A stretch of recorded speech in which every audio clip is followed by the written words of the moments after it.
with stick welding, you're just kind of hovering there and it just feels different. It's weird. I actually like it. Hey there, welcome back to the garage. Let's get out here and look at this trailer for a second.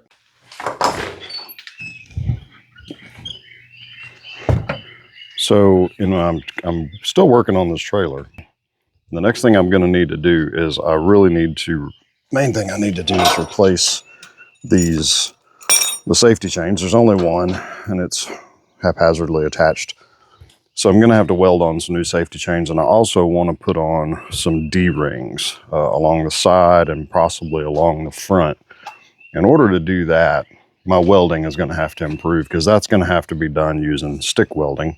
And I have never stick welded, so that's what I need to work on. I did spend a little time yesterday stick welding just to see if I can make it work before I even try to weld onto the trailer. So I'm gonna go back over and show you guys what I went through to learn how to stick weld. So as I got into this yesterday, what I had on hand was 6013. I've heard that 6013 is kind of that all-purpose rod, from what I can understand.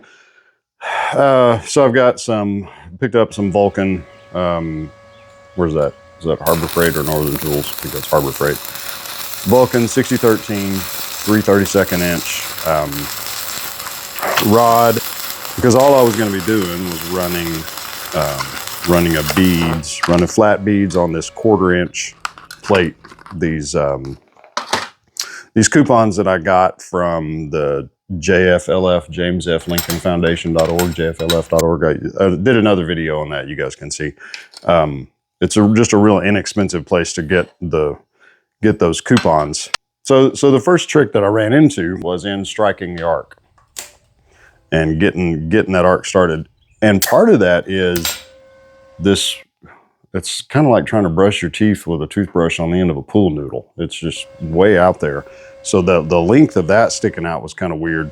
And of course it would stick. The fun part was in trying to keep up with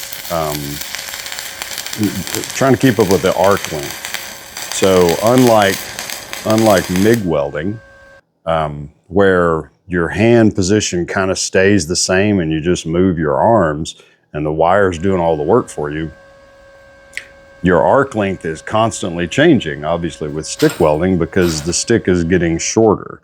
So you're doing like this, you're pulling, but you're also pushing at the same time. So it's like this kind of downward motion that is kind of fun. I also noticed that I was expecting more tactile feel from the arc, because you're not really touching the base metal, but you're really, really close, but you can't really feel that. With MIG welding, because that wire is like firing out and burning back and firing out and burning back, you kind of feel that pulsing. There's a little bit more hand feel, I guess, if you want to call it that. Whereas with stick welding, you're just kind of hovering there and it just feels different. It's weird. My slag didn't really want to chip off the way that I was expecting it to.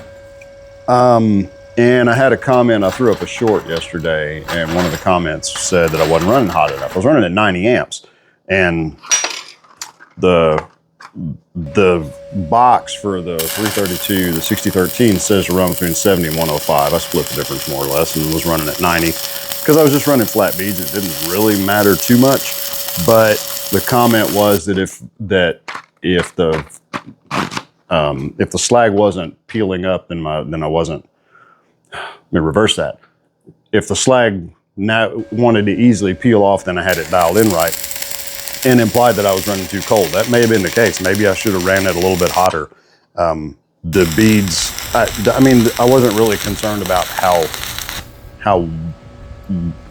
good I was welding. I just really wanted to learn the process, get comfortable with it, and be able to run straight, which I still can't do at all. So, I will say that I was able to see my weld easier with stick welding than I was with MIG or flux core. Certainly with flux core, it's really hard to see with flux core. And I don't know if it's maybe it's brighter or I'm not really sure why. But I was using my very inexpensive. I'll use the nice term, Art Captain hood that they sent me. They're normally like 60 bucks. I got it on sale for like $30 when I ordered the welder. So I was using that just to kind of see how it would work, and had it dialed up. I think I was at 10. Yeah, I think I was at 10. And I was able to see really well. I almost think I could go a little bit darker and be, if that makes any sense, to go a little darker to be able to see, because it cuts down on some of that flash. You can really just focus on the pool. So next time around, I think I'll do that. But stick welding, I was able to see easier than I was with flux or MIG. I did find it, and those of you, I guess, who have welded for any length of time at all, I did find it oddly relaxing. You have this violence happening on the end of this rod, but at the same time, you kind of have to remain really calm and just kind of focus. It's I don't know, zen in the art of welding, if you want to get weird like that. It was fun.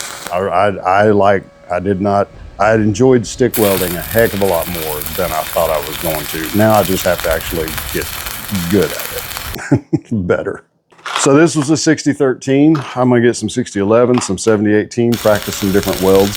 So while you guys are clicking that like button and subscribing to the channel for the next video, I'm gonna keep burning some rod and keep practicing and get better so I can actually do some real work instead of just running these flat beads. I appreciate you guys watching. Y'all have a great day, and I hope you're having a safe Memorial Day. See ya.